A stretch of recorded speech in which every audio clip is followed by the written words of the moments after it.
ditangkap ini pura-pura diproses, tapi 2 minggu kemudian dilepas begitu aja. Ini kan udah namanya lelucon.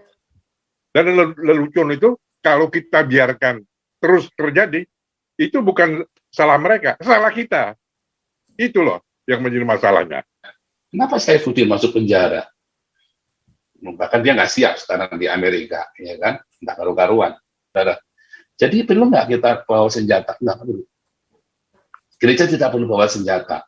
Tapi kalau gerejanya tukang ribut, yang dikit-dikit gegeran pecah kayak siapa itu Betani itu ya, nggak berarti aja sampai mau kokang senjata. Ya saya rasa perlu bawa senjata kalau yang model begituan. Tapi kalau yang komunitasnya kita nggak perlu.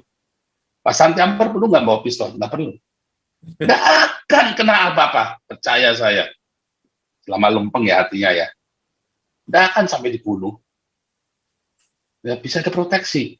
Walaupun mungkin tiba-tiba ada meleset sedikit ya, itu memang kayaknya orang-orang yang di baris depan yang harus jaga hidupnya. Bukan berarti terus kalau ada orang masuk penjara, misalnya kayak Ahok masuk penjara. Waktu Ahok masuk penjara, saya sudah bilang sama istri saya, kalau dia nggak beres, dia pasti masuk penjara. Kalau hidupnya beres, dia nggak akan masuk penjara. Saya bilang begitu ya. Masuk penjara, ada yang nggak beres. Nggak tahunya apa? Di penjara dia cerai, keluar dari penjara dia kawin sama si putri. Saya tidak menuduh, ya saya tidak mau menghakimi. Semua orang punya kelemahan, tapi iblis selalu pakai celah itu, saudara. Mas, kayak saya, matinya saya bukan karena kita begini, saudara. Saya nanti matinya kena bom, karena saya memberitakan iman. Saya memang nekat orangnya. Matinya karena saya matinya gara-gara memberitakan itu bukan lagi kayak gini, bukan, saudara. Nanti saya masuk ke tempat yang aneh, karena saya pergi ke tempat yang aneh, makanya matinya juga gara-gara itu. Baik, terima kasih. Ini ada 2 yang mau bertanya, tapi kita dengar dulu. Ada sesuatu yang mau disampaikan mungkin dari tadi. N26, silakan, Pak Paul. Lanjut dulu Pak, lanjut dulu. Saya monitor dulu. Baik, kita silakan dulu ya. Yang mau bertanya ini ada 2 orang. Ada Galaxy Tab. Oh ini Pak Tom ya, Pak Tom ya. Silakan Pak Tom.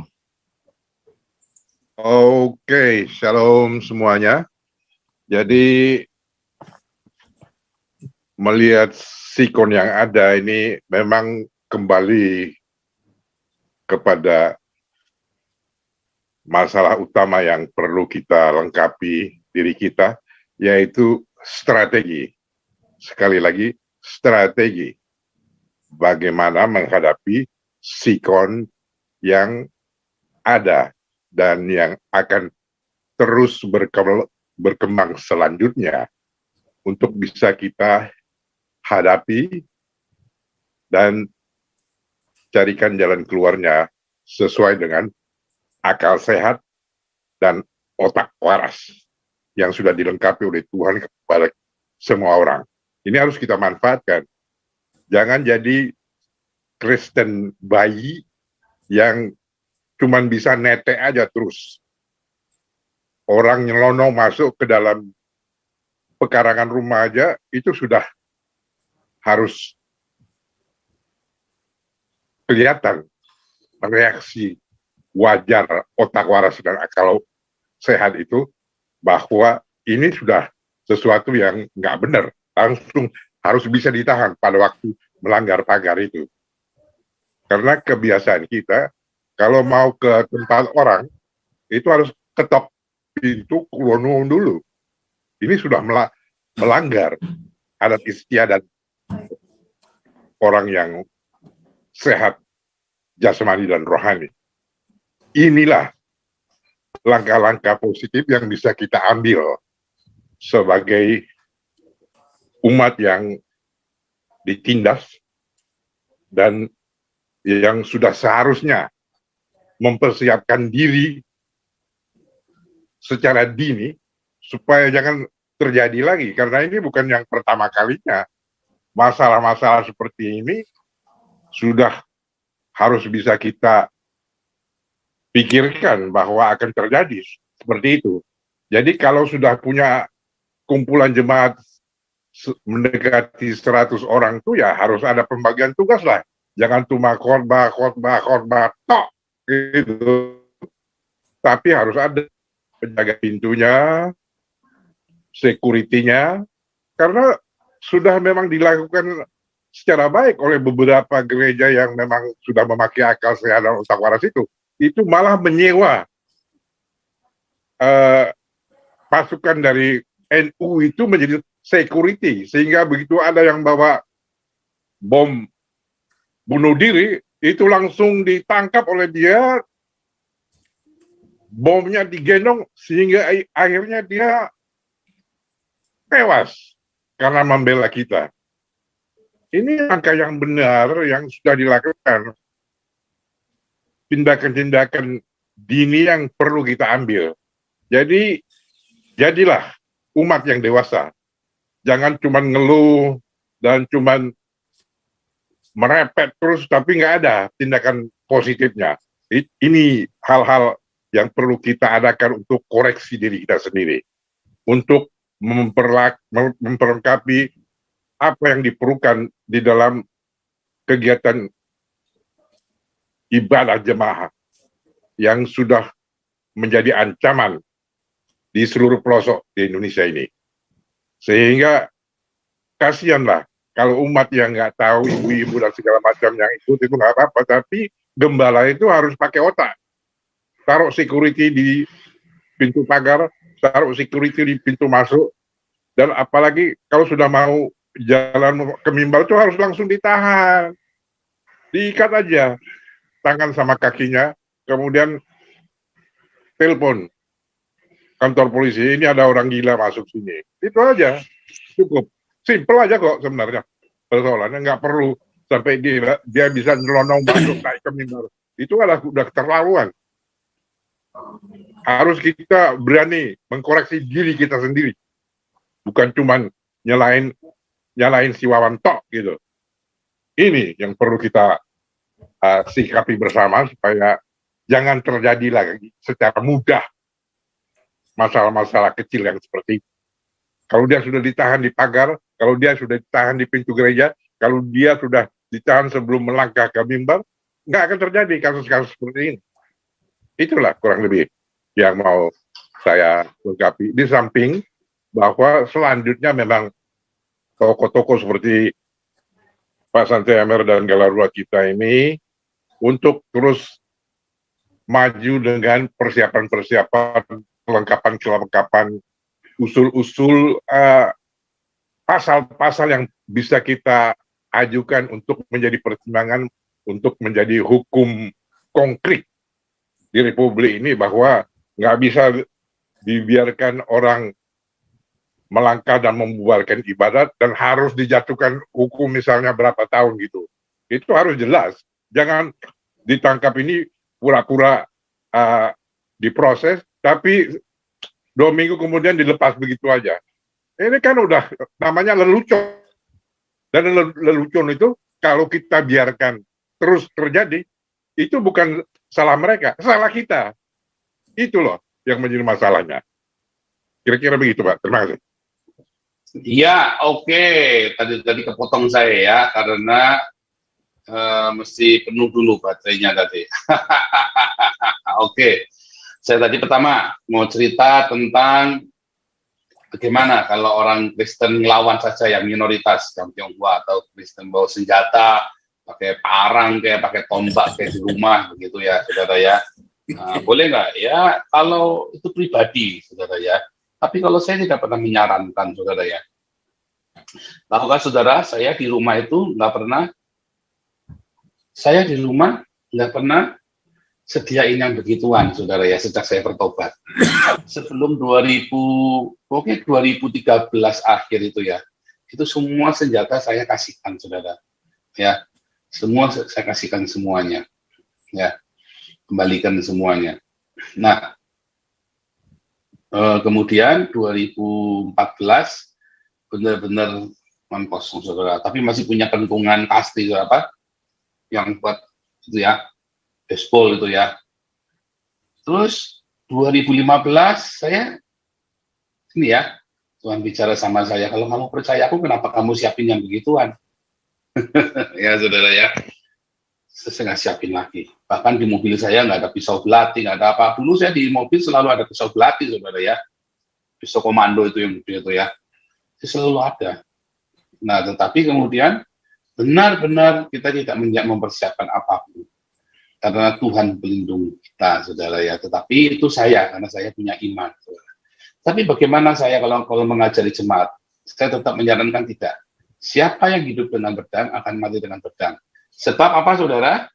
Semua, kalau diperkosa gimana? Nah, ini ya, saya kasih tahu ya cerita. Tapi nanti kapan-kapan kita bisa ini lagi ya, bisa buat koinonia nih ya. Tapi saya singkat aja, saudara, tak kasih tahu ya logikanya, saudara ya. Apapun yang terjadi dalam hidup Anda, itu nggak ada yang ucuk-ucuk, saudara. Ya, nggak mungkin. Bohong gitu kalau bilang ucuk-ucuk, nggak ada ucuk, itu nggak ada. Semua itu satu dari sekian juta kemungkinan, saudara ya. Selalu ada, misalnya tiba-tiba pesawatnya ketiban pesawat, itu saudara ya. Anda bukan pilot, bukan apa, mati gara-gara pesawat. Nah, itu cerita. Ya.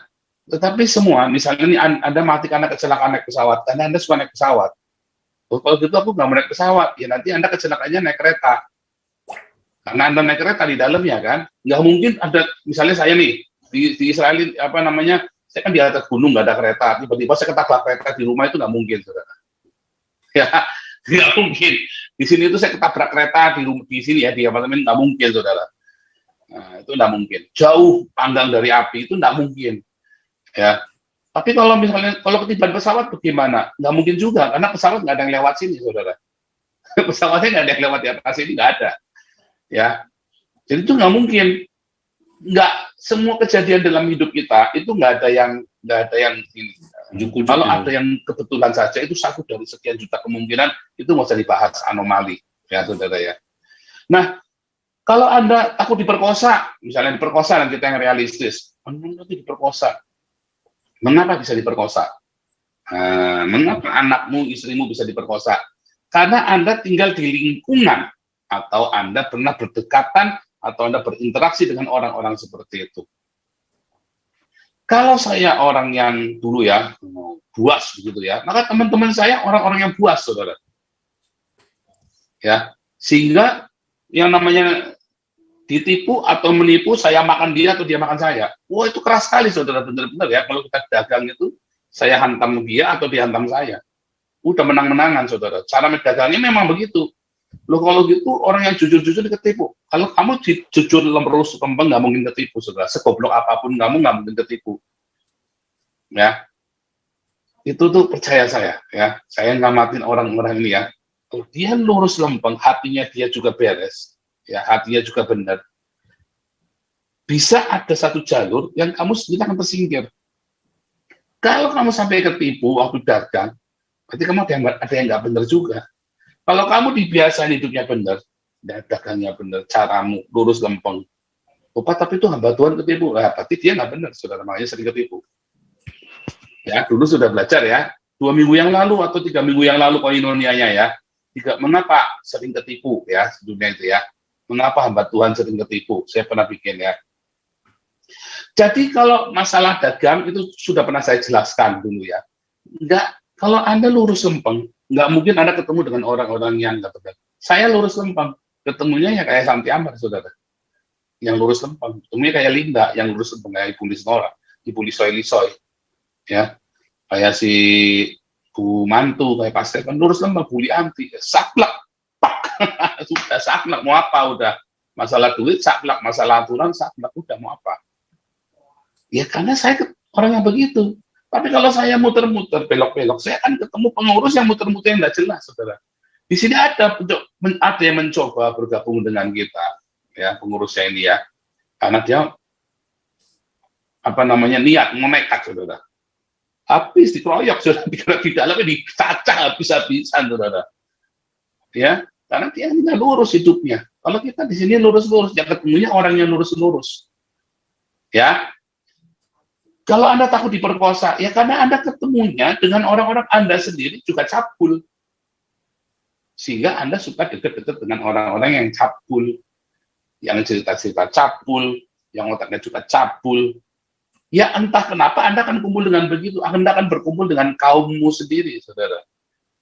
Karena kalau kamu sendiri juga cabul, kamu akan ketemu dengan orang-orang itu, sehingga orang-orang itu cabul juga.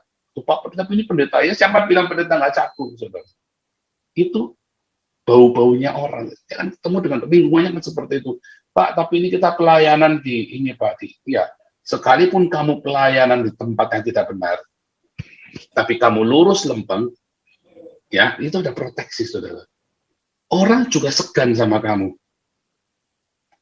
Jadinya kamu jadi tidak baik, karena kamu hatinya belok, kamunya tidak lurus, kamu masuk ke tempat yang nggak benar. Makanya ada di situ. Nah, bagaimana dengan kasusnya 98? Kenapa ya? Kenapa yang lingkaran keluarga besar saya, ring satu saya, nggak ada yang kena masalah, saudara? Padahal di Jakarta. Karena kami tidak kumpul dengan orang-orang seperti itu, kita orang yang berangkat pagi, pulang malam, pulang disiplin, saudara. Kenapa yang diperkata orang itu? Apakah berarti orang itu kita nggak mau menyalahkan, kita tidak mau berkata, kita mau ungkit bahwa mereka itu berdosa apa keluarga, enggak, terlalu menyakitkan. Tetapi mereka terpaksa hidup di dalam lingkungan seperti itu, dan disitulah tempat-tempat yang rawan banyak yang diturunkannya di situ. Kenapa diturunkannya nggak di Cinere, saudara, di tempat kami, saudara? Karena itu adalah keluarga yang baik. Itu adalah di situ adalah orang apa yang sosial strukturnya sudah tertata. Itu, saudara, ya. Terus kembali kita tarik tahun 70-an ya, papi saya dulu ya cerita. Dulu di Cirebon itu orang-orang Tionghoa selalu bawa rantai yang kungfu tuh ya, rantai yang buat kungfu tuh ya. Nah, jadi karena tidak boleh pakai senjata api dan segala macam, mereka selalu siap rantai, saudara. Rantai yang buat kungfu itu ya. Jadi begitu ada kerusuhan, mereka kumpul di kelenteng. Orang-orang Tionghoa kumpul di kelenteng. Begitu masuk, kelahi, saudara. Artinya orang sudah masuk ke dalam. Tetapi ya bersyukur ya, nggak ada yang masuk. Tapi mereka sudah siap, saudara. Yang kumpul di kelenteng, mereka semua jago-jago kungfu semua. Ya, guru-guru kungfunya semua, murid-muridnya kumpul semua di situ. Mereka udah siap, ada. Mereka sampai masuk, kita kelahi. Ya, tetapi Cirebon nggak ada wilayah nggak sebegitu keras, saudara, nggak seperti misalnya di Jakarta atau di ya, makanya lewat. Jadi tidak ada kejadian yang ujuk-ujuk terjadi. Kalau Anda hidupnya sebagai polisi dan Anda lurus lempeng, ya Anda nggak akan kumpul-kumpul kejadian kayak Sambo, ya nggak akan terjadi. Jadinya kayak Sambo, ya kan dia nggak lurus lempeng, saudara. Dan Anda akan ketemu dengan orang-orang yang seperti itu lagi. Makanya akhirnya saling memangsa di situ. Apa itu namanya proteksi? Itulah namanya proteksi dari Tuhan. Tuhan itu apa sih? Kan sang cinta, kan? Dunia ini kan ada hukumnya, ada hasil reaksi. Setiap ini ada lingkungan hukumnya, ini ada komunitasnya, ada sistem. Jarang yang tiba-tiba berseberangan sistemnya crash begitu, jarang. Tapi karena ketika kita nyebrang ke sana, ya kita masuk ke sistemnya sana, di situ hukum rimba, Anda kena di situ, diperkosa, dibunuh, di apa. Saya sayangnya, saudara, begitu kerasnya saya menghajar orang Islam. Kenapa saya lolos? Ya, kenapa saya Fudin masuk penjara? Bahkan dia nggak siap sekarang di Amerika, ya kan? Nggak karu-karuan. Saya begitu masuk Eropa, tahun pertama, tahun kedua, ketiga, sampai hari ini, tahun ke-6 kita beres, saudara. Rapi semua. Mengapa? Karena saya sudah terbiasa masuk di dalam sistem itu, saudara, ya. Makanya, saya kalau melihat orang-orang Jerman atau orang Belanda ini ya, dia kerja. Terstruktur. Habis ini. Makanya nggak ada salah, saudara. Tetapi coba saya kalau lihat orang di Indonesia, tak sana, saya termasuk saya, saudara, ya. Makanya masalah terus. Jadi kenapa kamu ada masalah ya orang-orang Belanda ini ya? Sampai mereka bosan dengan hidupnya, saudara. Ada yang minta di eutanasia waktu usia 90 tahun ya. Saking bosannya, masih sehat, saudara. Aku minta disuntik mati. Karena dia nggak punya anak, ya. Dia menikah, 70 suaminya umur 80 tahun sudah meninggal. Dia masih hidup 15 tahun kemudian sampai bosan ya. Dia minta disuntik mati, saudara. Masih sehat, masih jalan, masih sepeda. Coba. Hidupnya begitu tenang. Kenapa? Karena ya itu sudah di sistem, ada setiap itu ada sistemnya, itu bukan teori, itu beneran ya saudara ya. Di dalam modal sosial apa segala macam, Anda kan mengerti bahwa ini ada sistem ya. Durkheim segala macam itu teori dalam modal sosial itu ya. Tiap ini ada sistem sendiri saudara. Jadi perlu nggak kita bawa senjata? Nggak perlu. Gereja tidak perlu bawa senjata. Tapi kalau gerejanya tukang ribut, yang dikit-dikit gegeran pecah kayak siapa itu Betani itu ya, nggak berarti aja sampai mau kokang senjata, ya saya rasa perlu bawa senjata kalau yang model begituan. Tapi kalau yang komunitasnya kita nggak perlu. Pak Santi Ampar perlu nggak bawa pistol? Nggak perlu. Nggak akan kena apa-apa, percaya saya. Selama lempeng ya artinya ya, nggak akan sampai dibunuh. Ya, bisa ada proteksi. Walaupun mungkin tiba-tiba ada meleset sedikit ya, itu namanya orang-orang yang di ujung, di baris depan, yang harus jaga hidupnya. Bukan berarti terus kalau ada orang masuk penjara, misalnya kayak Ahok masuk penjara, waktu Ahok masuk penjara, saya sudah bilang sama istri saya, kalau dia nggak beres, dia pasti masuk penjara. Kalau hidupnya beres, dia nggak akan masuk penjara. Saya bilang begitu ya. Masuk penjara, ada yang nggak beres. Nggak tahunya apa? Di penjara dia cerai, keluar dari penjara dia kawin sama si putri. Saya tidak menuduh, ya saya tidak mau menghakimi. Semua orang punya kelemahan, tapi iblis selalu pakai celah itu, saudara. Nah kalau kita jaga, dan saya selalu bilang sama jemaat, hidup jaga kekudusan, jangan buka celah, hidupmu harus beres. Apapun boleh terjadi. Ingat, saya bilang aniaya boleh terjadi. Kalau kamu yang terus berdiakonia, kamu akan diluputkan. Kamu militan berdiakonia, ya kamu akan diluputkan. Kamu yang tidak rajin diakonia bisa habis hartamu di saat aniaya itu terjadi, saudara. Karena itu sistem. Itu seperti sistem yang virtual yang Anda nggak ngerti, yang tidak kasat mata sistem itu, saudara. Tetapi itu ada, ya itu ada, saudara. Nah, Anda boleh buktikan kalau Anda percaya, saudara. Kalau saya sudah membuktikan, saya sudah bikin ini sendiri ya, bikin riset sendiri, saya coba bikin benturan sendiri, saya ngamatin orang-orang, kenapa om saya begitu berani, tapi aman. Ya, kenapa Munir sampai diracun? Karena dia nggak ada proteksi, ada sesuatu yang salah. Dia kumpul dengan orang-orang ini, dia menggunakan penjahat ketemu penjahat. Kalau ada lempeng, orang lempeng lurus. Allah, saudara. Ya, Allah. Kayak saya, matinya saya bukan karena kita begini, saudara. Saya nanti matinya kena bom. Karena saya memberitakan gimana. Saya memang nekat orangnya. Matinya karena saya matinya gara-gara memberitakan itu bukan lagi kayak gini, bukan, saudara. Nanti saya masuk ke tempat yang aneh. Karena saya pergi ke tempat yang aneh, makanya matinya juga gara-gara itu, saudara. Seperti misioner mati di Afrika segala macam, ya karena memang di sana dia begitu buka celah, keluarganya mati, saudara. Siapa itu ya David? Siapa itu ya yang di Amerika lama yang anak istrinya mati, anaknya mati? Saya lupa namanya David. Siapa itu ya? Ada yang ingat nggak David? Siapa ya namanya ya yang misioner di Amerika itu? Namanya David itu ya, pokoknya saya lupa nama family-nya. Itu juga sama. Ada yang buka celah, ya semua, termasuk hamba-hamba Tuhan, ya hamba-hamba Tuhan. Nah itu yang terjadi, saudara. David Livingstone ya, Rosen Ababan, David Livingstone ya. Nah, itu seperti itu, saudara ya. Jadi jangan buka celah, jaga hidupmu beres terus, saudara. Nah, begitu ya, saudara ya. Nanti kita tahu kapan saatnya tiba, itu kita tahu. Tuhan kasih tahu, nanti kamu mati. Kan ini mau dianiaya ke apa saya? Lolos saya, saudara. Nggak akan bisa. Tapi nanti saya tahu saatnya saya, kapan saya tahu. Ya. Saatnya saya kapan saya tahu, dan itu bersyukur karena Tuhan kasih tahu kita ya. Nah itu begitu. Yang pertama ya, itu jawaban buat Pandi. Jadi perlu nggak? Nggak perlu. Kau bilang kau menang debat, lawan domba yang sesat. Kau bilang banyak yang tobat.